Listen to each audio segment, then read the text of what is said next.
Bela, Rick. Então, fomos derrubadas. Fomos derrubadas, mas tudo bem, entrou sem máscara. Vida vivida, que é o que esse Brasil tem que fazer, foi ótimo. Eu queria dizer, Bela, que essa gente, para te conhecer, essa moça sempre me surpreendeu. Então, uma vez, quando ela tinha... Eu sou separada do pai dela, quando ela tinha 12 anos, eu tive um namorado e tal, depois ela falou, mãe, a pessoa não pode ser só bom companheiro, boa companhia, tem que ser bom companheiro também. Com 12 anos, a Bela teve essas coisas, aos 6, aos 8. A autoestima dela nasceu com muita autoestima, já sozinha, né? E eu não acertei tanto, mas eu fiz o melhor que eu pude. Eu tenho uma honra, minha filha, um orgulho imenso, uma gratidão pelo Jordão, isso é história.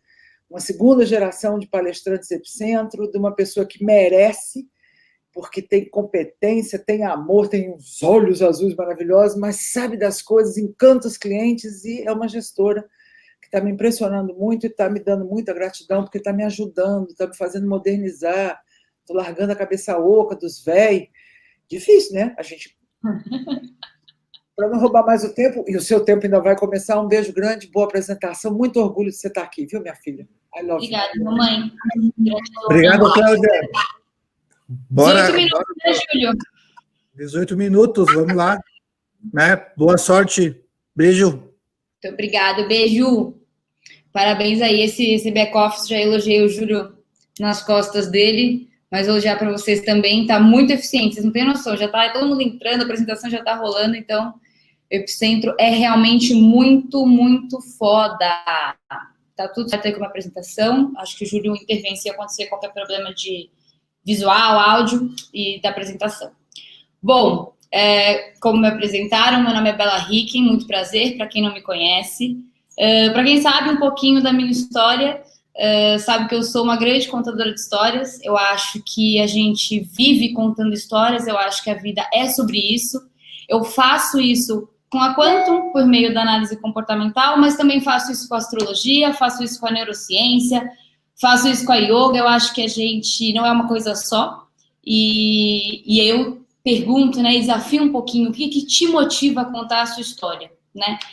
A gente vai passar um pouquinho, hoje, aqui no Epicentro, não tem nada mais do convencimento à verdade. O que é contar histórias, né? Não é... Larga essa merda desse empreendedorismo de palco, esse mindset, larga isso tudo. Contar histórias, um storyteller, um contador de histórias, ele conta a verdade, ele engaja, ele troca, aí a ordem dos fatores aqui altera-se no produto, porque você puxa do final, joga no começo, tem táticas, eu vou passar umas táticas para vocês contarem histórias, mas o coração e a autenticidade é o primeiro passo para você contar histórias. Seja foda, mas seja você mesmo. Não tem nada mais do que ser foda, ser você mesmo, do que o Epicentro.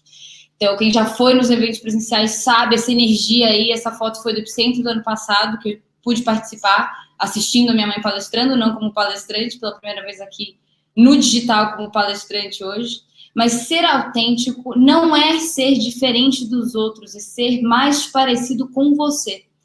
É uma grande frase de uma grande mulher. Então, claro que a manipulação funciona, as historinhas, né, o convencimento, a persuasão, as pessoas... foi banalizado um pouco, eu acho, essa coisa da persuasão, meio que de ir pelas beiradas, né, um pouco de enganar.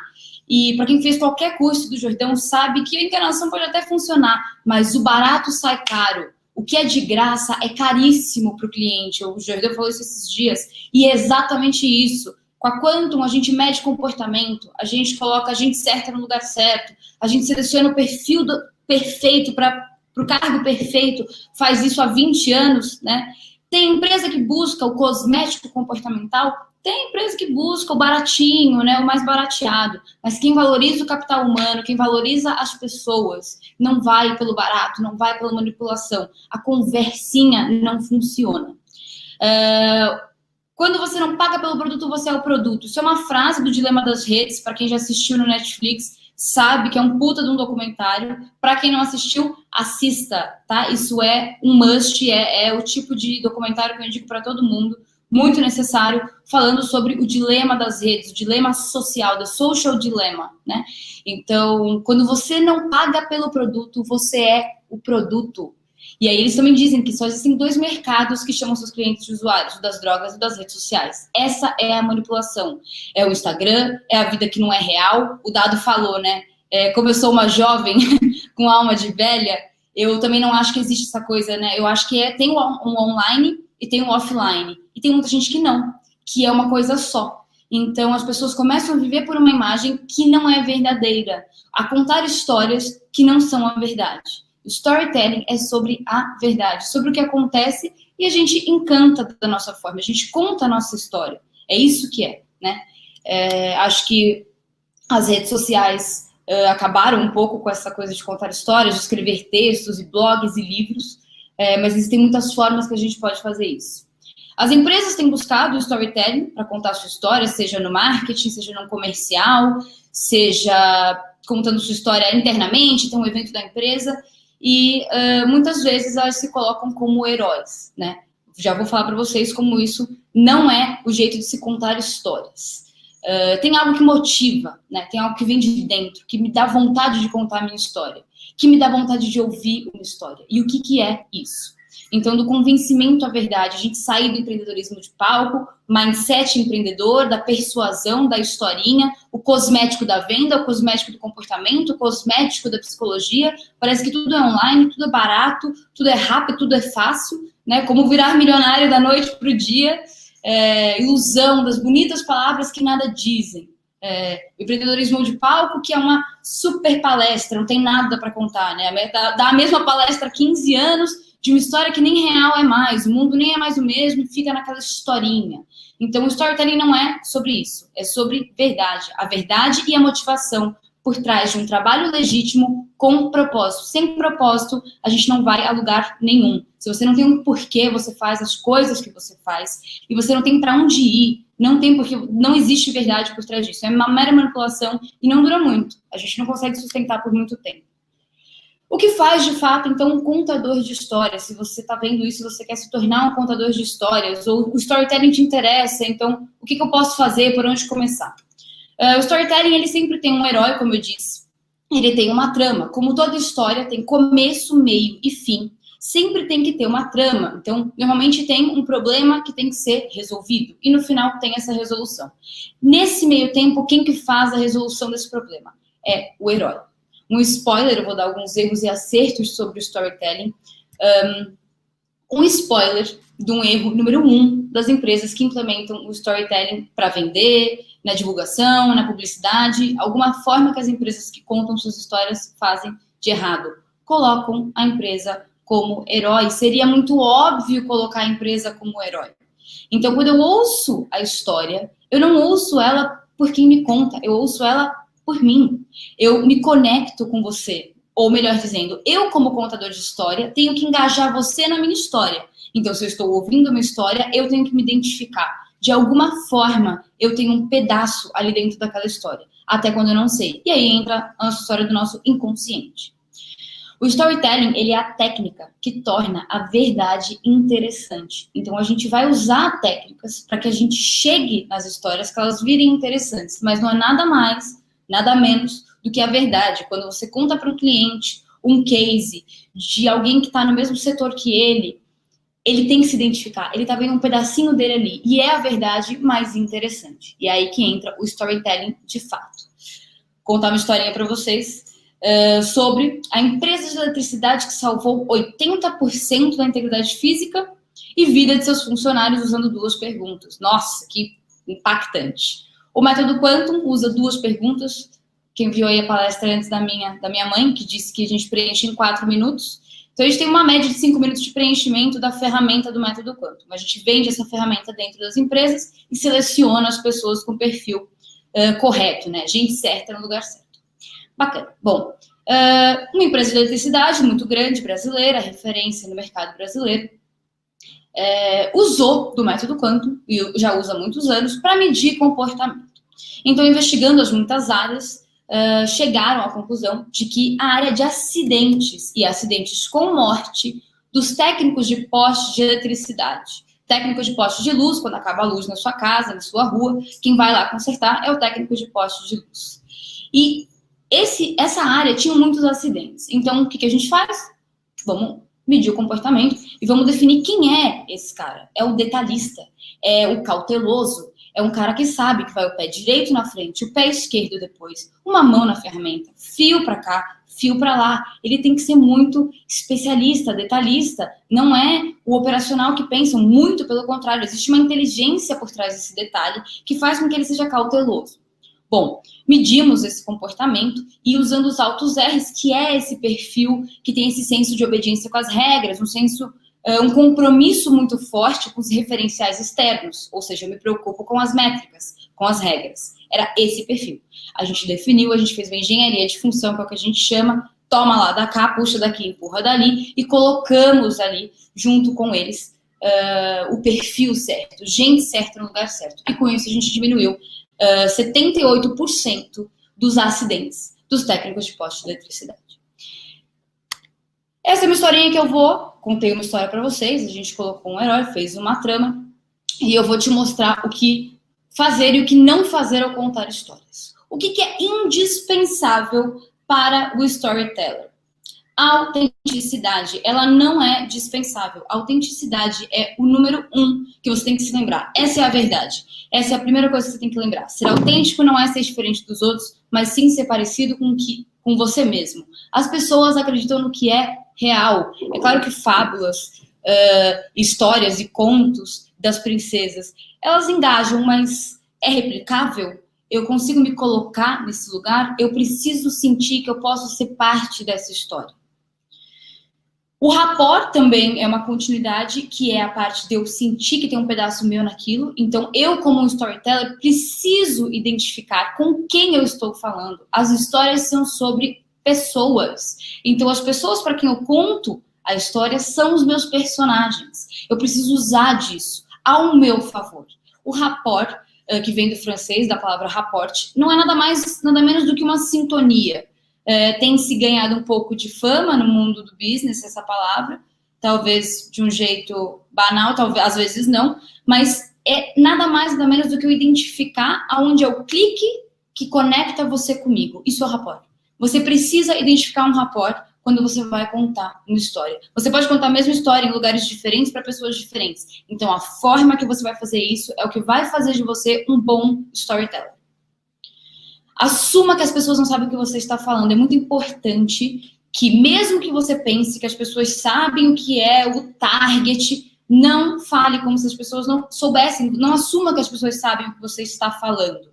Então, quando você diz algo que talvez alguém não saiba, você usa uma palavra, explica rapidamente. Você tem ali 8 ou 10 segundos para você explicar rapidamente o que você quis dizer. Então, não assuma que as pessoas sabem falar, porque medida de comportamento, sabe o que a gente faz pela neurologia, dá uma explicação pequena e segue. Para você não se constranger e não constranger a pessoa a não entender a sua história. Então, para você não perder o ouvinte. Parábolas e metáforas. Jesus se comunicava por parábolas. Nossas memórias se alocam no nosso inconsciente por meio dessas metáforas. Então, elas são uma ótima forma da gente se comunicar e fazer a pessoa se identificar. Talvez ela não se identificou de primeira, mas quando você usa uma metáfora, ela consegue engajar no que você está dizendo para ela. As parábolas nos ajudam a fixá-las de uma forma mais profunda. Elas estabelecem âncoras emocionais. Então, tem um recall inconsciente, que é o que a gente usa no método Quantum, que puxa lá de trás. Eu não sei bem de onde vem. A memória olfativa, a memória auditiva. Muitas empresas, inclusive, têm investido nesses mercados, né? Usando cheiros nas lojas ou colocando músicas nos seus comerciais. Essas são as memórias. Então, use isso também a seu favor. Use de parábolas e metáforas. E na verdade, isso é uma regra da oratória, né? Reinaldo Polito, para quem conhece o grande Reinaldo Polito, um dos maiores oradores do Brasil, se não o maior. Minha mãe foi oradora da sala, da turma, e quando fez o curso dele, em 1985, 90. Então, histórias têm começo, meio e fim. Então, a gente não pode se perder, tem que ter um começo, tem que ter um meio e tem que ter um fim. A prática ajuda a perfeição. Conheça o seu público. Apesar dessas regras, é muito importante que você saiba primeiro com quem você está se comunicando, para que você consiga encontrar a melhor maneira de você fazer isso. 3 perigos do storytelling. Então, além de falar indispensáveis do storytelling, de um contador de histórias, temos uns perigos que a gente tem que tentar evitar, né? Depender de acessos virtuais. Os acessos virtuais, esse como eu estou usando com vocês aqui agora, eles são para o outro, eles não são para mim.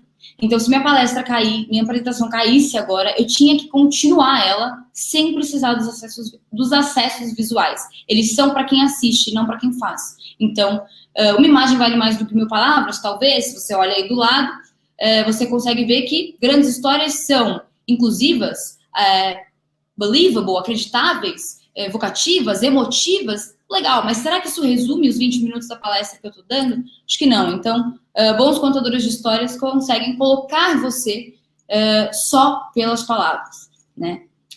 Não precisa de uma imagem e nem de 1000 palavras. Só estou olhando o tempo aqui.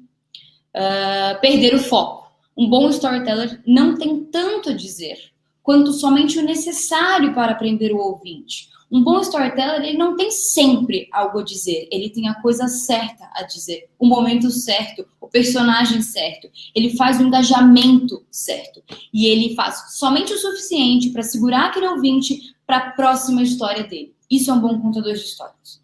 É um contador de histórias que vai te contar uma história, mas que vai te dar vontade de você ouvir a próxima. E por último, como eu citei, as empresas heróis. Erros de empresas que usam do storytelling para vender, para engajar, para fazer marketing e publicidade. É colocar a empresa como herói. Vocês viram que quando eu contei a história da empresa de eletricidade, o herói foi a empresa? O herói é a empresa que valoriza o capital humano, a empresa que coloca a gente certa no lugar certo, a empresa que paga por uma ferramenta para valorizar os seus funcionários, os seus associados, os seus colaboradores. A quanto não era o herói? A quanto era uma mera ferramenta, era uma ponte entre o herói que era a empresa e o fim da história, da trama, aonde eles resolveram o problema, porque quem identificou foi a empresa. Então, isso é um erro grande de empresas que usam do storytelling para vender, colocar a empresa como herói. Um ótimo jeito da gente ancorar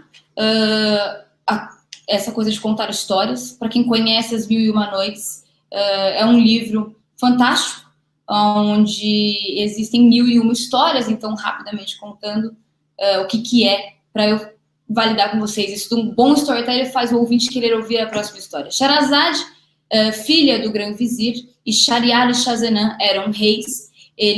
Shahryar foi traído pela sua esposa e, muito enfurecido, quis organizar que ele desposasse as mulheres do reino, então ele casaria com uma num dia e desposasse, levaria ela para o quarto, para a cama, e aí mataria ela no dia seguinte. E assim ele foi fazendo com dezenas, centenas de mulheres do reino inteiro, até que o vizir do rei tinha uma filha, Sherazade, que pediu ao pai, e depois de muito insistir, conseguiu fazer com que o pai falasse para a filha e ser indicada para ser a mulher que seria esposada e aí matada no dia seguinte. E Sherazade chega e conta a Shahryar as histórias. E ela começa contando uma história, passa uma madrugada contando a história, e a história não chega ao final, o dia amanhece e ela não morre.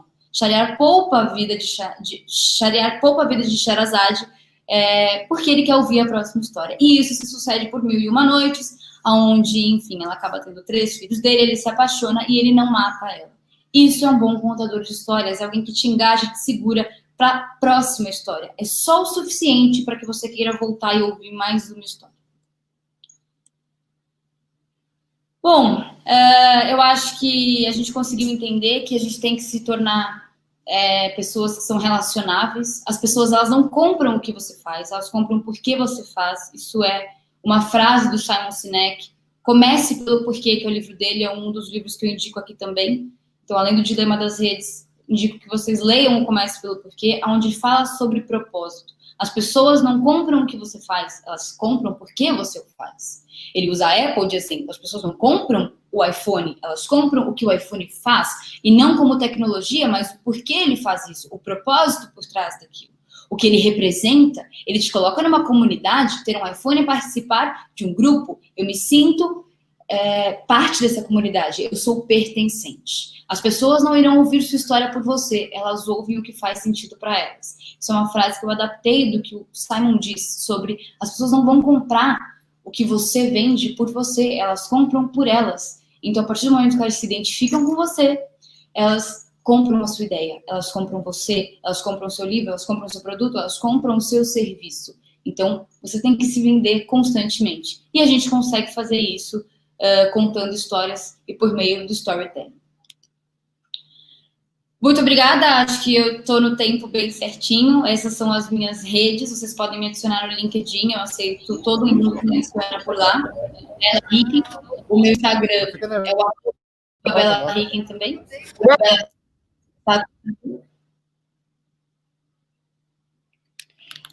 Então, vocês podem me adicionar por lá, me sigam lá, tem bastante disso, eu vou disponibilizar essa apresentação para vocês, então só me seguir no meu Instagram que eu vou colocar o link no online para vocês.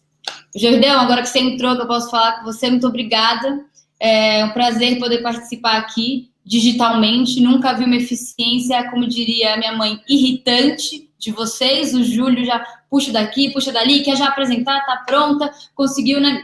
Demorou 5 minutos para entrar, já colocou o dado, inverteu. Então, assim, vocês são ímpares, vocês são fora da curva, vocês são muito foda. E muito obrigada pelo convite, muito obrigada pela oportunidade de estar aqui. E ano que vem estamos aí no presencial, né?